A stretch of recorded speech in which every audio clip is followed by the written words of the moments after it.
Tell Me More podcast is being recorded on the lands of the Wurundjeri people of the Kulin Nation. We pay our respects to elders past and present and extend that respect to all Aboriginal and Torres Strait Islander cultures. This episode touches on subjects around body image issues and disordered eating. Please take care when listening and refer to the show notes for support. My name is Olivia Molly Rogers, and I'm excited to get comfortable in the uncomfortable with you and remind you that nobody is perfect and everybody has something going on behind the scenes that you may not know about. I hope you enjoy the podcast. Welcome back to Tell Me More. I am joined by an incredibly inspiring guest today, the beautiful Steph Claire Smith, or Steph Miller. What do you actually prefer? Steph Claire Smith. Steph Claire Smith. I mean, legally I'm Steph Miller, but I like to. It's still. I like having both. Your work. Yeah. Personality. Yeah. Steph, co-founder of Kick, a fitness app with a very dedicated community, over 2.5 million people. So many people. Steph is also a model. You were one of the OG Aussie influencers. I think the first that I ever followed. Oh, thanks. I'm an OG fan. And on top of it all, you are a wonderful mum to little Harvey and a wife and a friend and all of the things. So many amazing things. It is always a pleasure to spend time with you, and I'm so grateful. I know how busy you are, so thank you for joining me today. Oh, no, likewise. I love spending time with you, and I've been so excited. I was so excited when you launched this podcast. And thank you. Yeah, to come on as a guest is quite an honour, so thanks. Thank you. I don't think I've ever told you this story, but as I was like jotting down notes for our chat, I had a little flashback to a friend of mine. One of my best friends, Eleanor, is a makeup artist. Yep. And when she was starting out doing makeup, she used to just sort of play around and do little random things on my face. And we both followed you, and she came across, there was this competition that you were doing, and I can't remember, I think maybe it was like a lipstick brand or it might have been eyeshadow or something, but you had to do like a Steph Claire Smith inspired makeup look. Oh. And then you won something. Yeah, right. I reckon it was like 2015, maybe 2016. Clinique or something. I think so. And yeah, we did the look and posted it, and you commented, and we were like, yes, like I think we're in. We didn't win, but you commented and we were really excited. Oh, I love that. But yeah, that was a long time ago. You really have grown up on Instagram, which has been a real journey. Mm-hmm. For those of you those listening who don't know much about you, which I think is rare, you're definitely a household name in Australia. Yeah. No, you'll have listeners. You know, you've got songs written about you. One. And I don't think the actual song's about me. That's a minor detail. It's quite funny. Can you take me through a bit of your journey as to how you got to where you are now? Yeah, for sure. Yeah, so I've been, I suppose, in the public eye on Instagram since 2011, but much like many other people did when I downloaded the app and made my account, I did not expect to get randoms following me. It was really more so for my family and friends. I had just signed with my modelling agency, Chatties, at the time. I also just started dating Josh. I was just fresh out of high school, and I was just really excited to kind of use the app to just show my friends and family what was going on in my life. And then it was a public account, so followers started to come. And again, I was just showing people what I was getting up to. And I think for me, when I left high school, I knew I wanted to get into modelling. It was something I was sure of even as a kid, really, really young. And I was judged for it quite a bit in high school. I think just some people are uncomfortable with people being really confident in themselves. And so I felt that, and I think there was probably a part of me that when I started that account and started showing like the jobs that I was getting or what I was getting to experience, it was a bit of a fuck you, to be honest, to some people who were like, you shouldn't go down that route. Like, it's a dead end path. You need to have a backup. You need to have a different plan.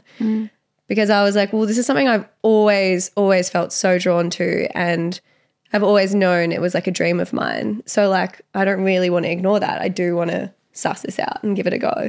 So I was really keen to like show people everything that was going on, which meant sharing pretty much every part of my life as well. And I think what was really interesting, what you said off the mic before, Liv, when you said, as you were scrolling through my account over the years, it's been pretty consistent. I think where I've been really lucky is my profile or my brand, my personal brand, has been built off me being just me, like sharing my friends, my dogs, my travel, like my work, just my life, and being really open about sharing all that stuff. That's meant that that's how people know me, and that's what they think of when they think of my content. And it's allowed me to be really broad with the different things that I explore, whether that's in work and clients that I can work with or pick up. And that's allowed me to like really navigate, which we all do through our 20s, like what actually is serving me and makes me feel good. And it's been interesting to do that publicly. Yeah. Yeah. I know that through the transition to, becoming a mum, you have continued to be really open and honest about the challenges with that. How has that transition been, and living all of that out online? Yeah. I always wanted to be a mum. I always knew I wanted to be. I think if it wasn't for modelling, I probably would have even wanted to be a mum even younger. Josh and I have been together since I was 18. I think we were married in like 2019. Not that anything has to happen in order, but it just, for us, felt like the right time. So Harvey's 3 now. He was born in 2021. And I was so emotionally ready to be a mum. But I think, as you touched on then, like being a mum and then having other people have an opinion on how you're doing it, that's tough to navigate. But I think I was so fortunate that I'd grown a pretty thick skin of living my life pretty openly online for many years before that, 10 years before having him. So I was kind of used to being able to look at what's real or what I should actually take on versus like what's not necessarily helping me. However, when you're a new parent and while there's parenting podcasts, parenting books, there's not like a manual on how to do everything and like what's going to work for you and your family. You still have to navigate that yourself. Specific situation. Exactly. Yeah. So then you get into a point where you feel really lost with like, I don't like what kind of parenting style suits me, or like, do we want to co-sleep? Do we not want to co-sleep? Like, how much longer do I want to breastfeed for, etc. If those things are even options. And then to have all these voices and opinions online, that it confuses things more so. And I often speak to my mum about this because I think it's so interesting. I'm so grateful for the resources that we have and for how much we've learned about parenting and like children and their cognitive development and everything. I'm so grateful that there is access to things like podcasts and experts and stuff online. But on the other hand, parents back in the day, they just kind of did what they needed to get through, and maybe spoke to their other mums in the mothers group or whatever, spoke to their other friends. But other than that, they didn't have to then think about like what everyone else in the world was doing or what all these different experts with different opinions say you should do. So the noise can also be really overwhelming for sure as a new parent. And constant comparison. Yeah. I often see how you'll share, the ins and outs of like your sleeping, Harvey's sleeping. It's probably the most common topic. Yeah. Yeah. Well, it's every single day and it's so up and down. And I appreciate how honest you are. I'm not a parent, but I think it's really amazing, and particularly having so many friends of mine who have kids and my sister, I just know that you'd be helping so many people by talking about it. But then I have seen when you'll be really honest about something and people push back or criticize you for it. How do you then continue to show up and be honest through all of that? Like, I feel like that must be so challenging. Yeah, I think it's like anything, you would have experienced this too, Liv, in the stuff that you share when you're vulnerable, is there will be hundreds of DMs that say, I can't thank you enough, I'm going through something similar. And whilst like you haven't exactly given me like a takeaway to fix the problem, it just helps so much knowing I'm not alone. Like you would have seen that too with the stuff that you've shared. I think there's something innate in us though that then tends to focus on like the 1 or 2 DMs that come through where someone's really got an issue with what you've shared. One thing that's really helped is turning on like the setting that the only people that can DM me or message me are people that I follow or that they follow me. Yeah. And I know that sounds like I'm like not open to, I don't know, people who don't follow me. I don't care about their opinion. And it's not exactly that. It is a bit of a safety thing for me because it's cut out quite a lot of shit of people's opinions that I don't necessarily, like you're not going to align with everyone in life. You can't agree with everyone. That's the whole reason there are so many different ways to do life. And so I kind of just got to a point where I was like, the people that follow me at least have somewhat of an understanding of who I am. So I'm open to hearing what they think. Doesn't mean that they're always like super nice with the way that they approach things. No. But I'm a little bit more open to hearing from them, right? But parenting is something that people are like, some people are very, very particular with how you should do things. And I think since becoming a mum, I have never understood that, because before having Harvey, I reckon I was judgmental on people's parenting, like what they did, only because I didn't know. Yeah. And I just had this like assumption of how it was going to be for me and like how I would do things. Like, oh, I'm going to just go with the flow. I'm going to do this. Chill. Exactly. And then you have a kid and you realize you just do whatever the hell is going to get you all through and keep you all sane. And then you talk to the other people in your mother's group. Like, I'm super close with my girlfriends in my mother's group, but it doesn't mean that we all parent exactly the same and we've had different habits from day dot.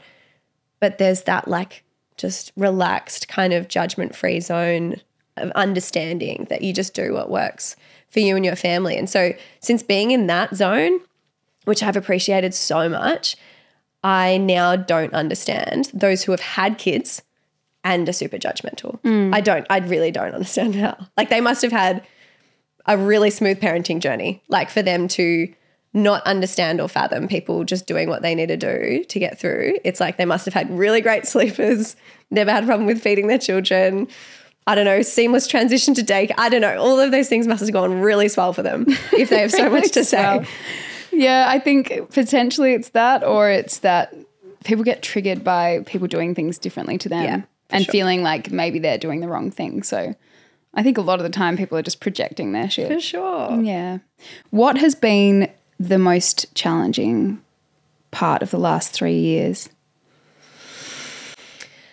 I think navigating my two passions, like Kick being, I suppose, what I've referred to in the past as my first baby, and then having a human baby, and holding both of those things so close to my heart because they are both so tied to my personal values. That's been really hard to navigate because I think before having Harvey, I was able to pour a lot of myself into Kick and into our community, and into myself to be the best person that I can be for our team and for our community. And then since having Harvey, obviously there's less time, there's less energy to do that, to pour into my own cup, but also to pour all of my passion into one place. So that's been really tricky to navigate because I think just as someone who's been so appreciative to love what I do, because I know that's not for everyone, and there's a lot of people who, you know, don't have the choice but to go back to work and they don't like their job and that's not fulfilling for them at all. And, you know, my heart goes out to them because especially if you find parenting fulfilling, if you don't, then that's a different story. But if you do find parenting so fulfilling, like I do feel for those people who then aren't fulfilled at work as well. That would be really tough. So I'm grateful for that. But it has meant that I feel like the last couple of years have just been exhausting, like really exhausting. And I've been doing a lot of work on myself over the last probably 6 months particularly. I started working with a coach to help me navigate some stuff with work, and then I've also been seeing a therapist. And that's helped me a lot because I think they've been able to kind of sit back and just like hear me out, and obviously with that like non-biased opinion be able to tell me, you know, what I'm feeling, there's nothing wrong with what I'm feeling or thinking, or, you know, these desires that I have, like, why am I so scared to say them out loud or to have the conversations that I need to have? Like, sometimes you do just need to have someone else have those realizations for you to move through it. So I think there's been a lot of self-discovery over the last couple of years. I think, as I kind of touched on earlier, I had a lot of confidence coming out of high school in what I wanted to do, and I didn't care what people thought. I was going to just go for it anyway. And I had a lot of that confidence through my early 20s. Sure, there was definitely bumps in the road, but I was always pretty sure of who I was, what I wanted to do in life, and what I needed to do to get there. Didn't care what people thought. I held a lot of that for a really long time, and then I think my later 20s and in navigating Kick and what it's grown to be, and, you know, I was someone who said you'd never see me sitting in an office, let alone like having a team of 20 in an office. Running a company with my friend, like that's was so far out of my vision board when I was coming out of school. Yeah. And so I've been doing a lot of like work on like what feels true to me and is actually really fulfilling me. Because what we do at Kick absolutely fulfills me, and it's so tied to something personal that I went through. So that will forever feel incredibly rewarding for me, what we get to do with people. But just the day-to-day and navigating that balance of working and motherhood has been really tricky, tricky. I think it must be challenging too, because you know that it's not like you're going to be like, oh, when he gets to 6, like that'll end. Yeah. Like it's an ongoing battle. You said that Kick is tied to something that you went through. What did you mean by that? So in my early 20s, which was kind of what I meant by the bumps in the road, very fortunate going into the modelling industry with a lot of confidence in my body, in who I was, in the clients that I wanted to work for. Like I was very driven. I had a really good couple of successful years here in Australia. So I started when I was 18. And then when I was 20, I moved over to the States. And that was just because it was classic, like, if you want to make it in a long-term career here in Australia as a model, especially back then, it was like you got to go get your international badge of honour and then you can come back and work with whoever you want in Australia. Like that was generally the sentiment in the industry. And I had a really good thing going here. I loved the clients that I was working with. But yeah, there was just that kind of those international clients that I really wanted to put myself in front of and dreams that I wanted to make a reality. So I went over there, and it's not like I wasn't aware that I was suddenly going to be the bottom of the pool and like there was going to be a whole lot more competition than there was here, and it's just a very different industry. I was privy to that, but not to the level that it was. And I think what I was very naive to is the competitiveness and also the fact that it's actually not about how hard you work. Sometimes it's not even about what you look like. It's literally who you meet, the opportunities that might come up if you do certain things and put yourself out there in certain ways that may arise. And that bit really was tricky for me to navigate. And some of those things that I'm talking about is like I knew girls who took up smoking just so that on breaks in castings or fashion weeks or shoot days, they would take a break with like the director or the photographer because they were going out for a cigarette, and they would have that like one-on-one time with them, chatting to them. And that would then like allow them to kind of introduce them to someone else or like take them out one night and then meet other people and progress, right? So it was very like social. And then I knew other girls who would go out every weekend, you know, club after club after club, just to meet as many people as possible and meet the right kind of nightclub hosts that, you know, then hosted other celebrities or like directors of things or whatever. I knew a girl, I remember talking to me about it. She casted for Victoria's Secret for years, never got anywhere, and then I think started going out, like just not dating, but started going out at night with someone that worked there pretty high up. And it took like 6 months of going out with this guy and like gradually building more and more of a relationship to then she was shooting their like online stuff every day. And she was like, that was 100% because of that relationship. Like they'd seen me, they'd seen who I was. Like I'd gone to so many different castings, but he knew who I was and like I'd gotten to know him. So I got the job. So there was that like personal connection. So I became very aware of that. And I wasn't like a big partier. I was also 20. So over there, I had to go in with the right people. I didn't have an ID. I was underage. But I also wasn't like, that's not what I wanted to go over there for. Like I wanted to go over there and shoot. And I honestly, I was really lucky with some of the clients that I had back at home and the ambassador roles that I held. Financially, I was going to be okay if I didn't, you know, get a job a week or like a job even every month. I was going to be okay. But I just wanted to like play. I wanted to shoot with different people and like work with different stylists. And I just didn't love the idea that with that I had to then also like really put myself out there in the social scene and like do things that I didn't necessarily feel comfortable with and all that. So that was tricky to navigate. And I think because I was living at home at the time back in Australia, like with my parents, Josh was traveling, so I didn't have him, and then all of my best friends were still at home. So I was very isolated as well. And I made some really tight friendships, which, you know, are now really close friends of mine who I don't necessarily see all the time, but forever will be so close. Because I think when you go through a dark time in your life, and then there's like those few people there around you, you just remember how they were there for you. So I was lucky to have them, but really I was living especially when I moved to New York, I was living in a 1-bedroom apartment by myself and navigating this whole new world by myself.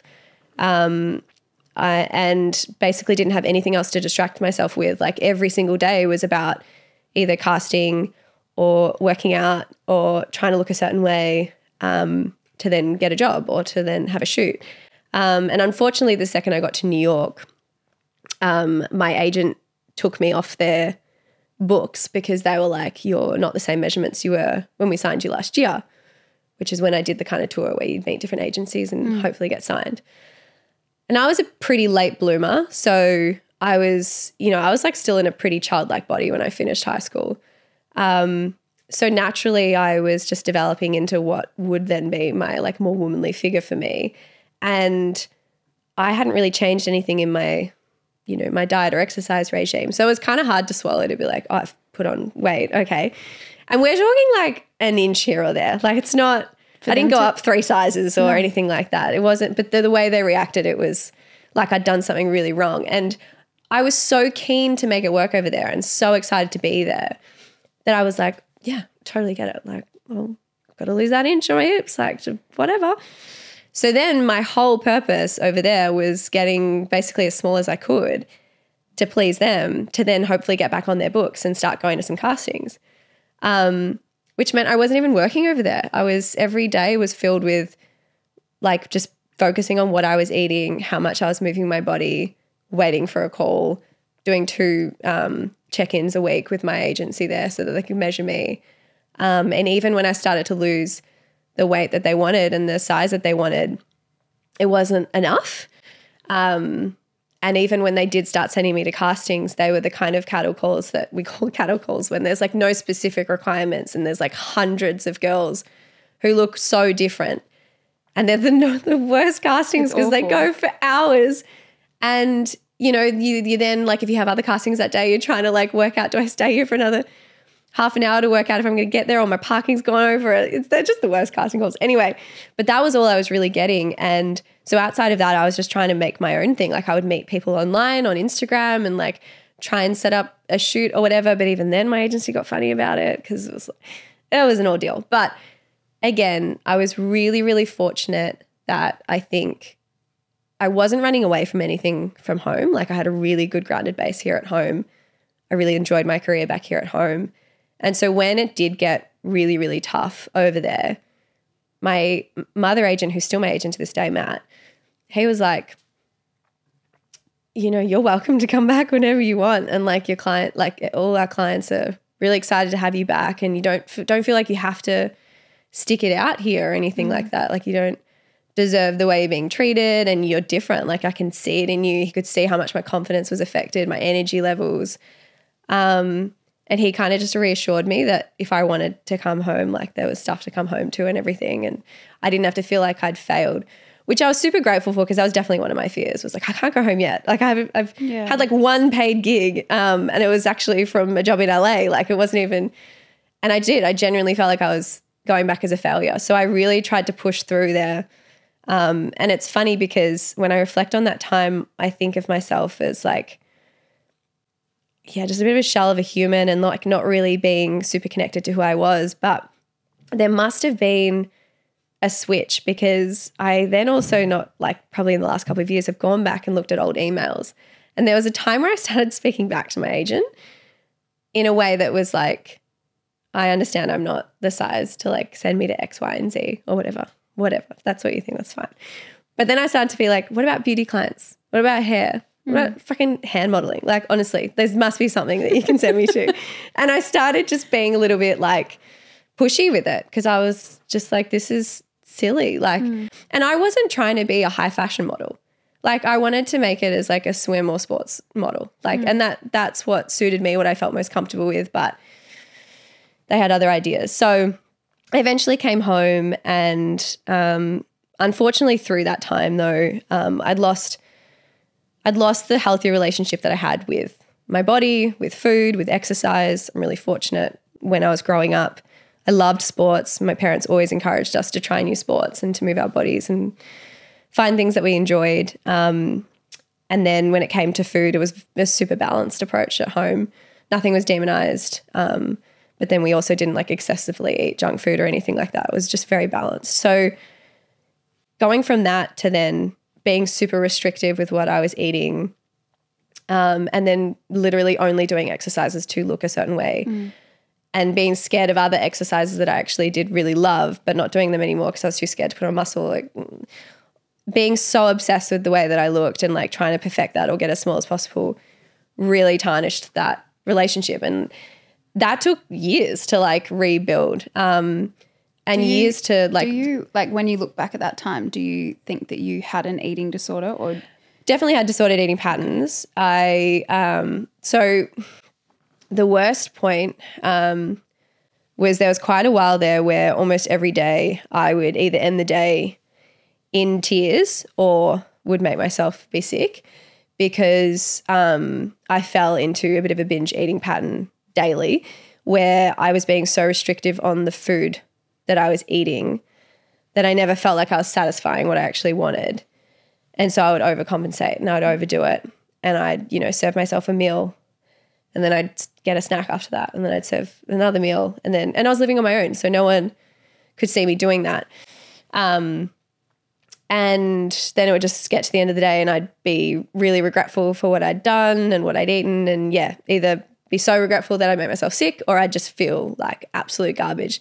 And I'd wake up the next morning and I'd be like, you're not going to do it again. And then about an hour in, I was like already thinking about like, what am I having for breakfast, lunch and dinner? Like, what am I going to do to exercise today? And it would just spiral. And that continued for quite a while. And to be honest, even to this day when I'm sick for whatever reason, whether it's food poisoning or like a tummy bug or anything, I'm super triggered because, no one likes being sick. That's, that's not unique to me. But it does take me back to a time where I did it purposely, like purely just in regret of what I ate or to be a certain size.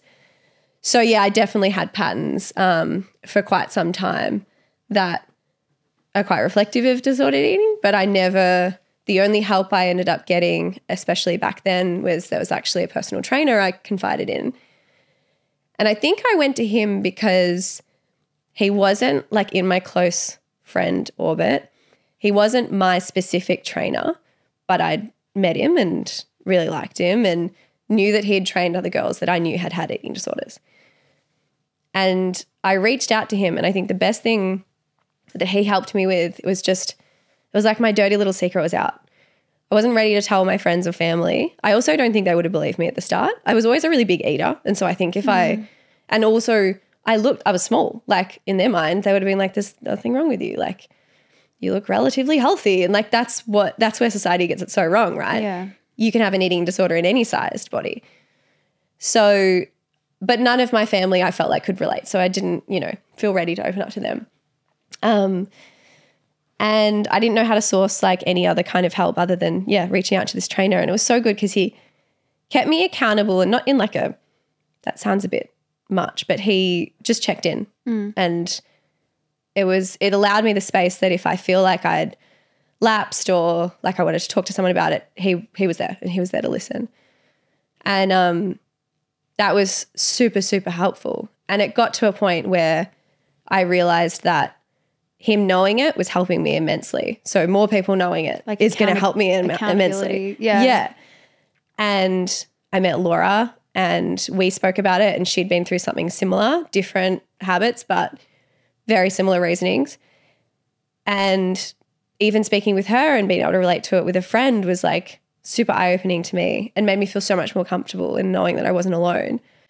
And that was the whole reason why we started Kick, was because especially at the time on social media, the fitness industry and the diet industry was like either your calories and macros and your boiled chicken and broccoli, or wellness world to the point where you can't have anything that's not organic, have to go to a superfood store. Your beetroot cake is going to taste like beetroot and dirt and it's like not going to be enjoyable. It's also not going to be very affordable, but like, just extreme.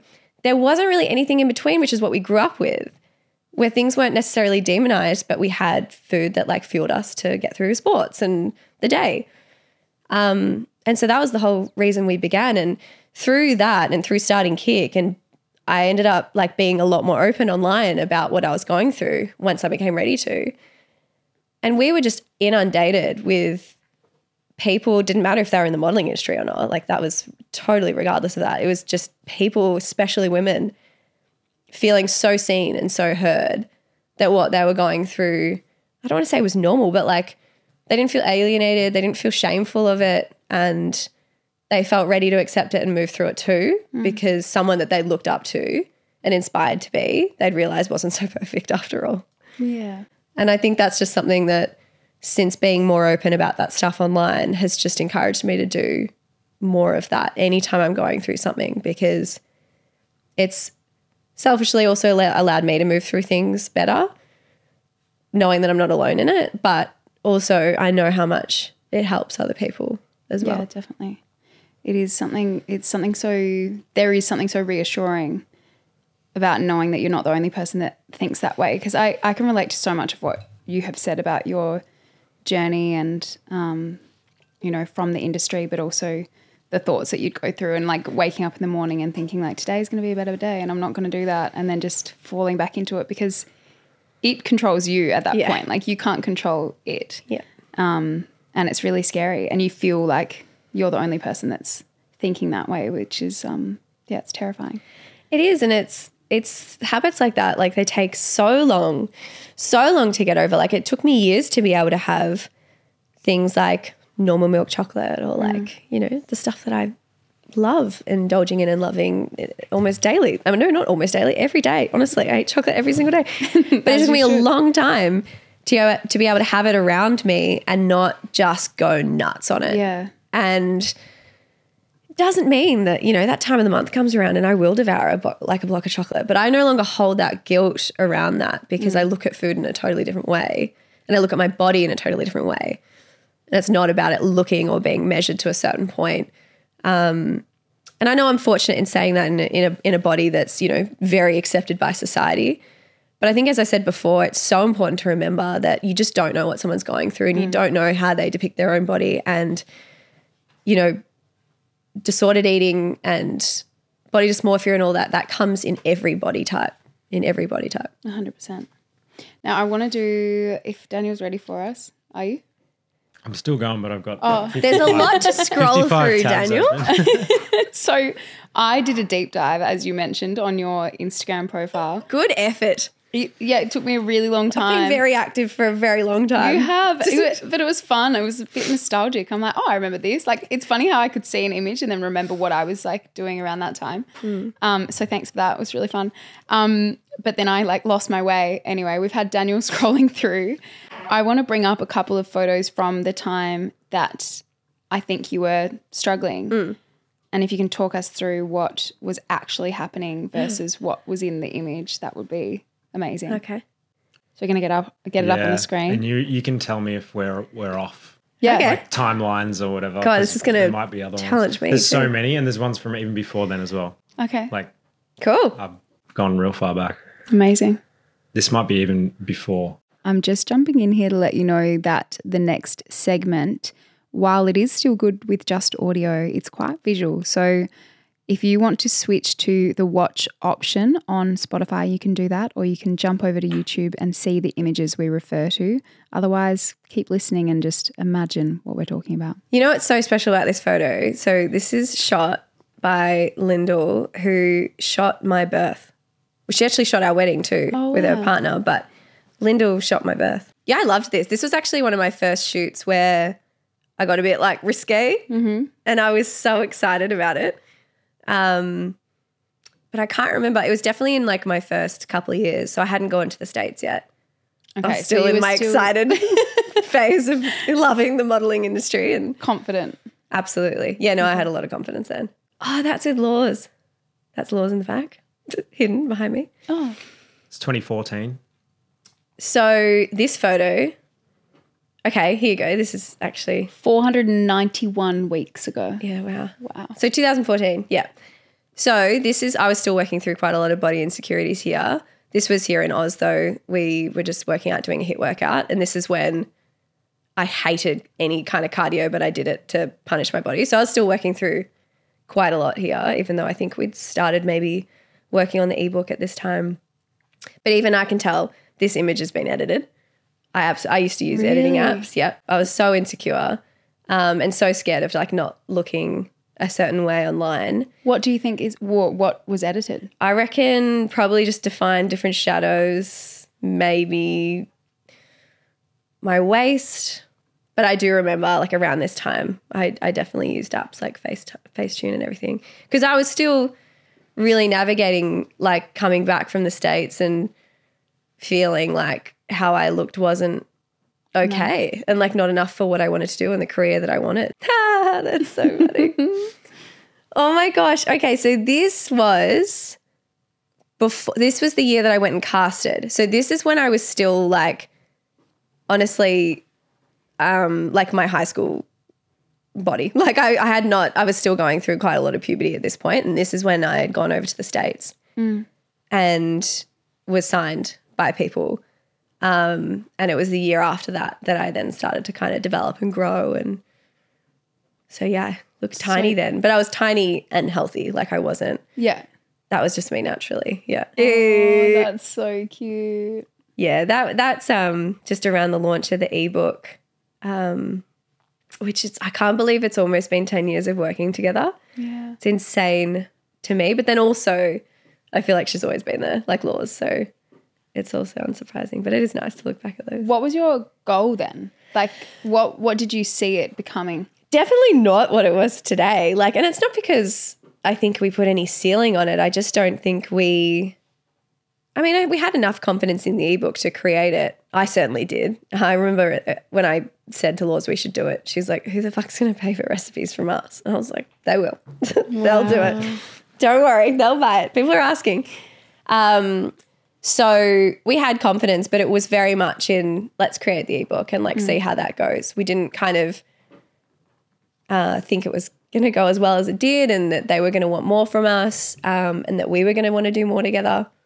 So, yeah, the world was kind of our oyster at that point, but we didn't have – I think what was really beautiful with our plan is that because we didn't have this super set concrete plan in mind, it meant that our doors were really open to opportunities and different things that came up, different directions that we went in, which sure, you know, reflecting back now, there was definitely some contracts we signed that should not have been signed, but – that all comes in hindsight, and we've learnt so much from every venture that we've gone on together. And so super grateful for the lessons in every one of those as well. Yes. This was when I was doing a test shoot. So this was when I was living in the States. And this was just at one point where I wasn't getting any paid work. So any old photographer that messaged me, I was like, yep, let's go. The problem with it though is I've always been super comfortable in lingerie, in swim. Like I was a nudist child. So I've never felt super uncomfortable in modeling for that either. However, it does also depend on your environment and your client and everything. Like I always shout out Bras and Things because they've forever felt like family, and whenever I've shot with them, I've just felt so comfortable, no matter like what stage I'm at or whatever. But this shoot, I remember, and he was fine, he was great, but I didn't know him. And this was kind of the first time I was experiencing like test shoots where there's not a makeup artist, there's not a stylist, there's no producer involved, just you and a photographer that you might never have met before. And they're usually men. Yep. Like 9 out of 10 times. Yeah. So I remember being a bit nervous there, which is completely fine and valid. Do you remember how you felt about your body on that day? I didn't think I was small enough. There's so many things. I didn't think I was small enough, or I didn't think I was proportioned. Like, again, I picked apart myself so much because of general pressures that we all feel, but also because of the agent that, you know, I had in my ears at the time, just making me feel less than, was horrible. It's awful. Oh my God, this was probably the photo that got me famous. Like, it's just this photo, I don't know why, went off on the internet, and it was my first ever big campaign. It was for Siren shoes. So up until this point, I want to say like in the first 6 months of modeling, but I had done like some online lookbooks and online stuff, but I hadn't done a campaign yet. And this was the first one. So I was so excited to post about it. And yeah, the outfits were crazy, as you can see. It's wild. But yeah, I remember it being from this point that I started to have like complete randoms like following me and commenting on every post and stuff. And I was like, what is this life? What is this world? So you think that was the one? I reckon it was from this point, yeah. Wow. Do you remember how you felt about yourself then? I was pretty confident. I was so excited, just really stoked that things were falling into place with what I wanted to do. I was still working at Boost Juice at that point. Really? Yeah. My mum's deal with me when I went into modelling was like, if you want to go, do TAFE or uni or whatever, like obviously we'd be cool and supportive of that, but have a gap year first, try modelling, just have a part-time job on the side because like you're probably not going to get enough work to you can't just be at home doing nothing. So I was working at Boost, but I think I worked there for like 4 months and then I had to give my notice. Because the other thing about the modelling industry, even if you're not working much, it's super spontaneous. Like if you want to try and make it, like you need to be prepared for your agent to call you in an afternoon and be like, can you go to Torquay tomorrow? Yeah. So that was happening more and more and I was incredibly fortunate. I was working multiple times a week. So yeah, definitely was doing enough to quit my job at Boost, which was so funny because I used to work at Boost in Doncaster and it was right across from Bras and Things. So when I started working for Bras and Things, like suddenly like my manager and the people that I was working with, it's like seeing me in my laundry like meters away from the Boost store, which is so funny. You are tiny. But that was natural. Yeah. Like I was taking Dunkaroos to the shoot. Like I was or like the little biscuits that you dip taste like Nutella. I remember actually going to some sets and taking things like that or yoga or whatever. And like these older models were like, oh, that won't last long. Oh. And I was like, all right, well, fuck you. And then, yeah, the next year I was like, cool, yeah, totally get where you're coming from. Oh, God. Oh, yeah, okay. So this kind of before and after, I suppose, if you want to call it that, for me was just showing that body there was when I was in the States and I was trying to look smaller than that on the left. And I naturally have like always been pretty muscular, but I was trying to lose that. I didn't like my stomach looking that way. I thought it made me look manly. Like there was just so much that I felt wrong in my body. And so on the left, the reason why I would put them two and two together here is just the way that I was treating my body and the way that I looked at my body back then was so unhealthy. And whilst obviously like I put on some inches and whatever, I was way, way more comfortable in my own skin, much happier with the person that I was mentally. My relationship with food and exercise had come a long way. So yeah, that was kind of putting it up. And I put it up like that because at the time, I mean, they still exist to this day. There's before and after still absolutely to this day in the fitness industry in particular. But I put it up because at the time there wasn't a lot that was kind of in reverse. It was all about weight loss. So yeah. How do you feel about it now? Saying that? Yeah. I don't think it's necessary. I mean, like it's fine. I know it came from a good place, but yeah. I know now that there's things like this that can still trigger some people and not necessarily help, I suppose, in the way that I was probably trying to. Yeah, we said before we started, like I think everyone who's been on social media for a long time, you can go back and see things that you now would never in a million years post or you would do it very differently.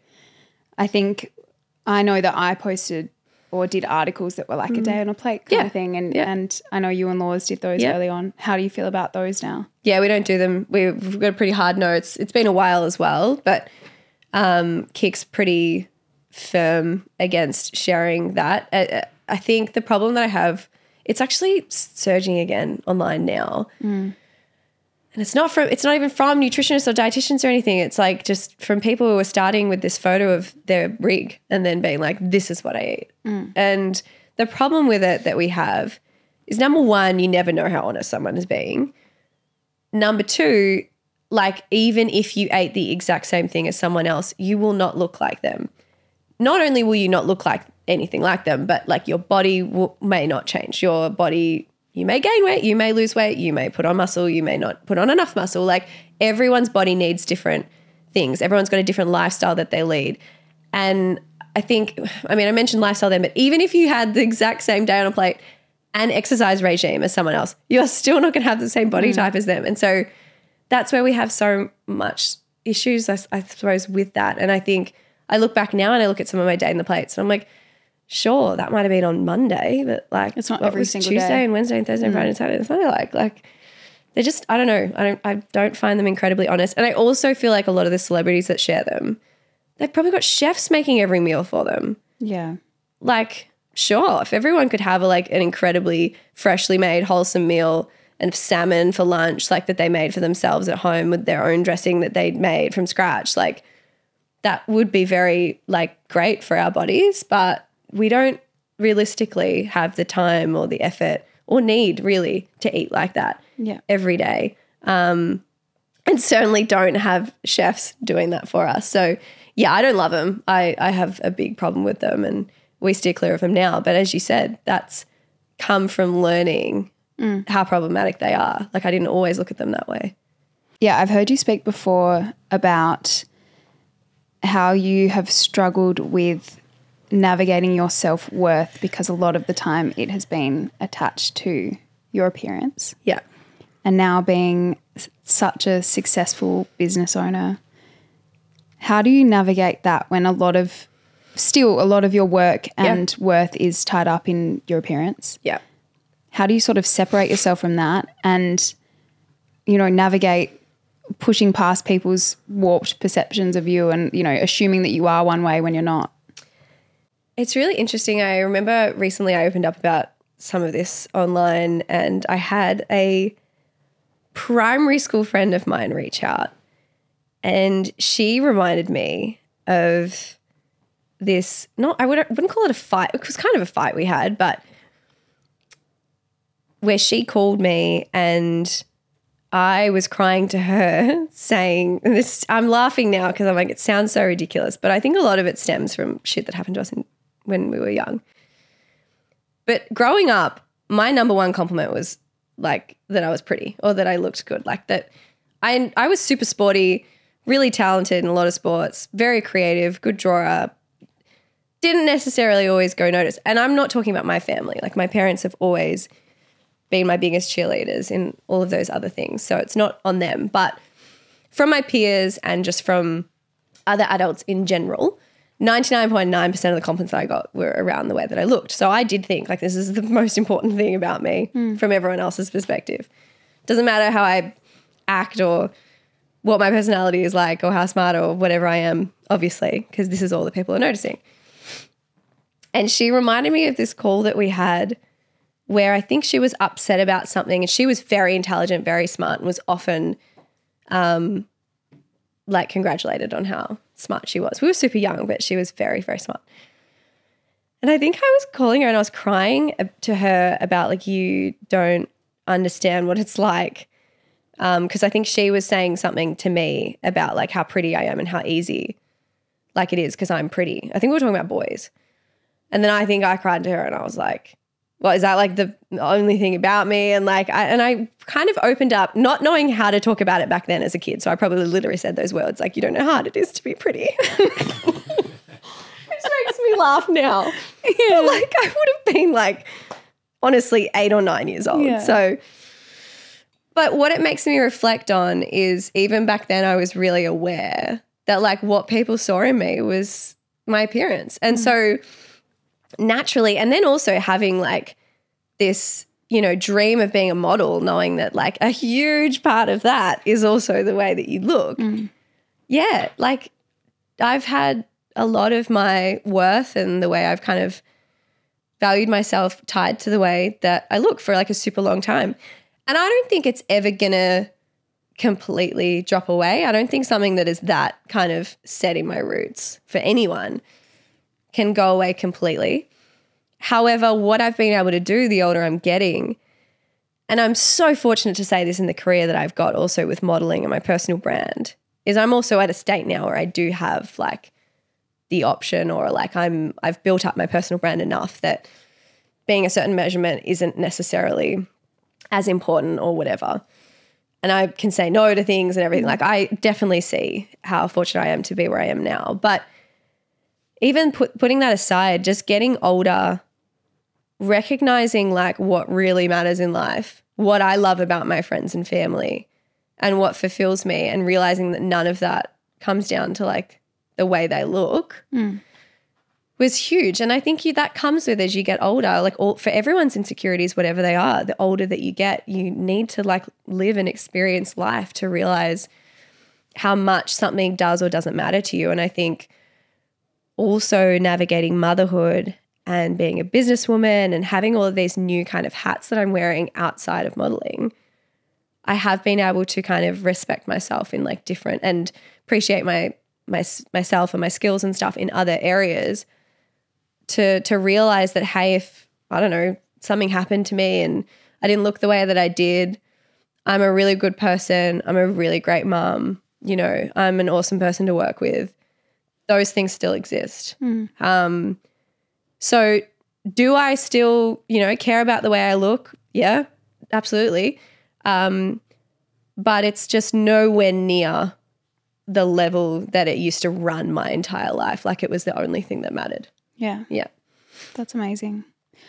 On that and being a mum, I'd love to know how you're navigating the language that you use with Harvey. Yeah.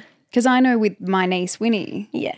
She's so cute. She's so cute. And Harvey's so cute, and you want to tell them that. But you don't want them to be too fixated on that. I know. And that to be the thing that they think is most important. Yeah, how do you navigate that? And how would you navigate that with a daughter as well? Yeah, for sure.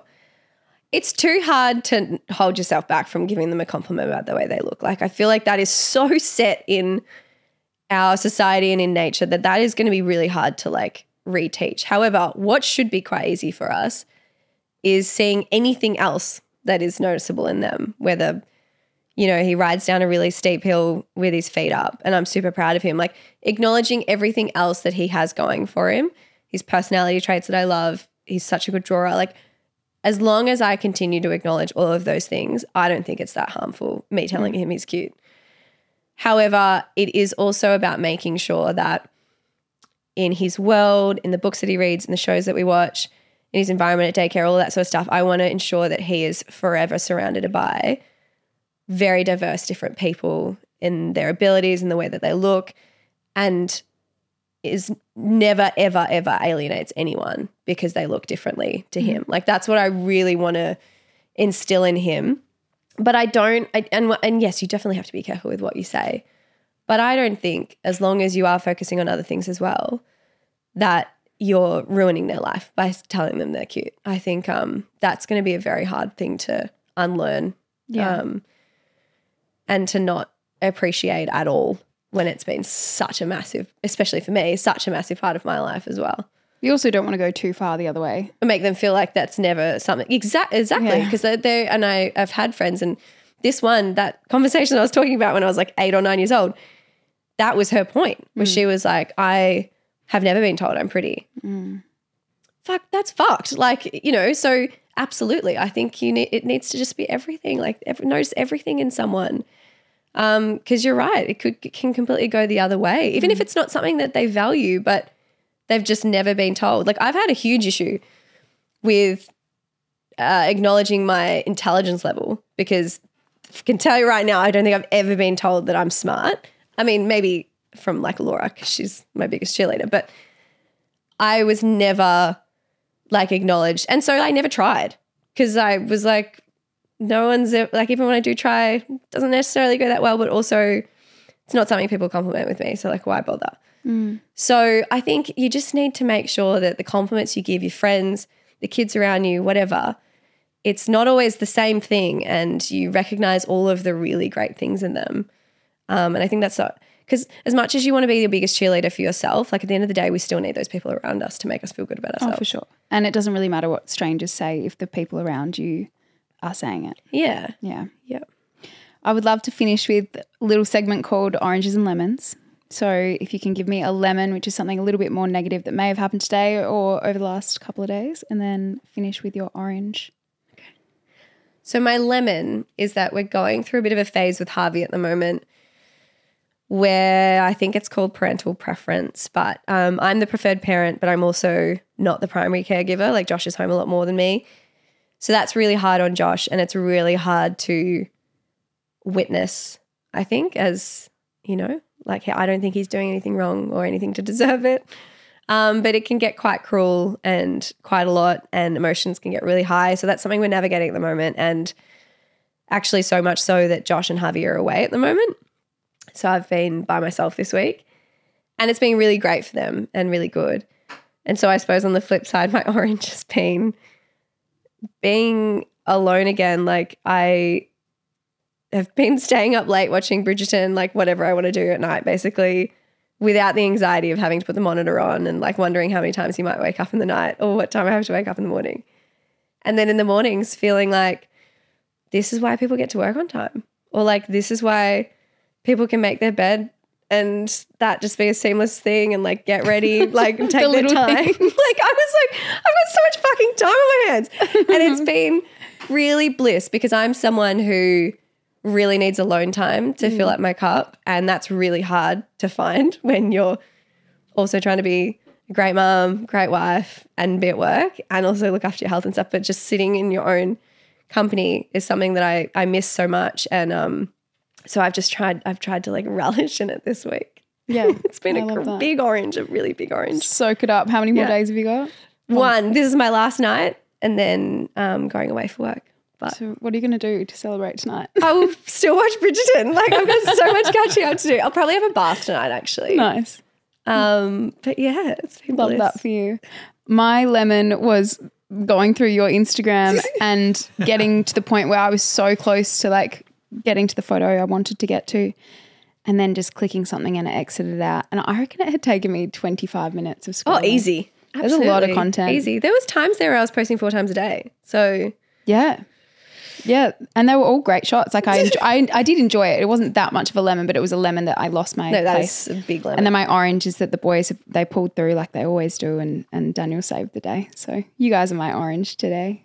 Thanks. I've missed the whole episode scrolling through Instagram. I hope You it was just have good. to listen. Well, you can listen back when you edit. Thank you so much for joining me, Steph. You are an absolute delight, and I'm so proud of you and everything you have accomplished. It's just incredible. Thank you so much. Thank you. Thanks for listening to Tell Me More. This show wouldn't be possible without you. If you'd like to show your support, please subscribe or follow the podcast on your favourite platforms, and don't forget you can watch full episodes on YouTube and Spotify.